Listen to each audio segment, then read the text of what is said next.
Hello and welcome. My name is Kyle Knapp.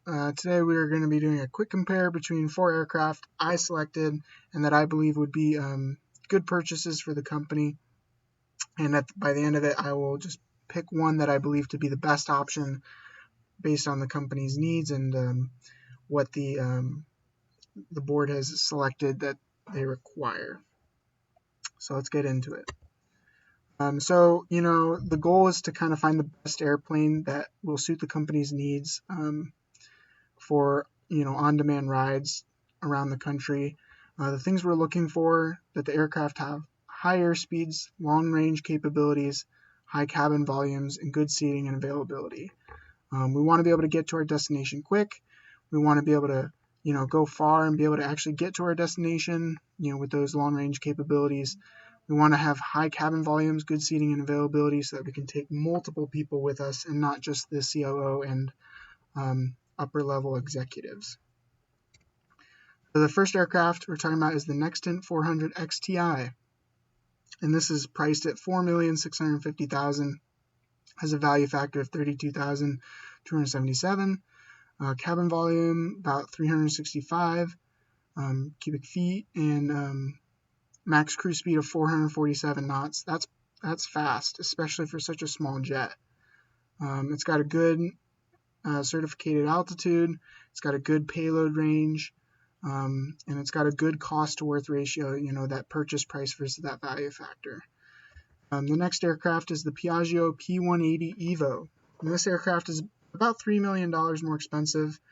Has a pretty good value factor. The noticeable difference between this and the previous one is it has almost double the cabin volume.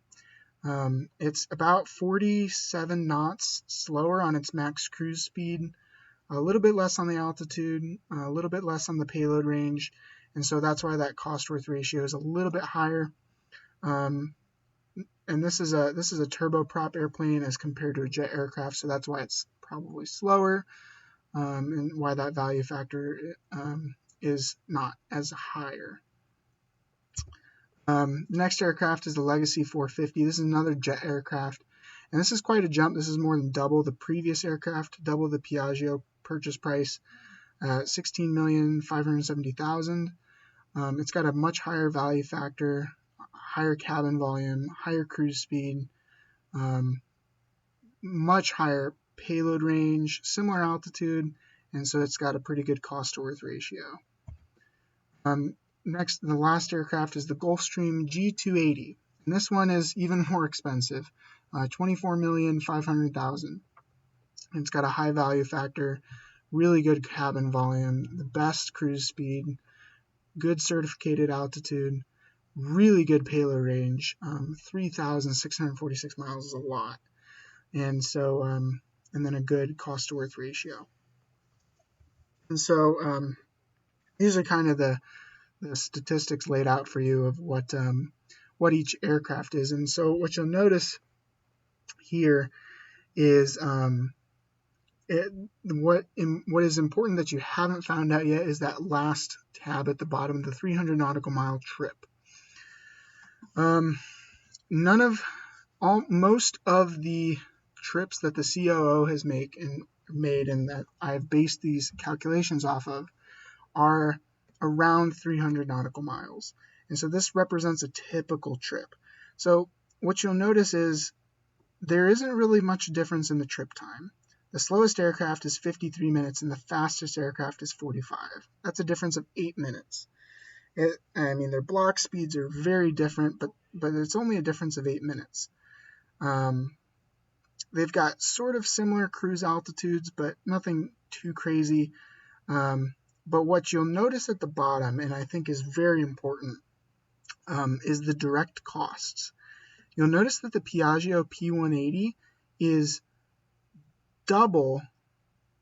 half as expensive as the Gulfstream, and half as expensive as the Legacy, and much cheaper than the Nextant. And so while it is more expensive than the Nextant for the purchase price, in the long term, it's going to be a cheaper aircraft because you're paying less costs per trip. And with that extra cabin volume, the max range really isn't really that important. The cruise speed, it's important, but it's a difference of 8 minutes in the best case scenario. And so I think that, with that in mind, let's evaluate, well, what are the company needs. The average travel distance for on-demand travel, for the COO, and which would represent the majority of the company, is 272 miles. That's the average. And so that's less than 300. So we really don't need super fast aircraft. We need efficient aircraft. The average travel time was 0.9 hours for an on-demand ride. And we want something that can carry passengers. We want a good cabin volume. But we also want a versatile aircraft with good range that, can meet the company's needs. And beyond that, we don't want to spend more money than we need to. And so with that in mind, I picked the Piaggio P180 Evo as my recommended choice that the company should purchase.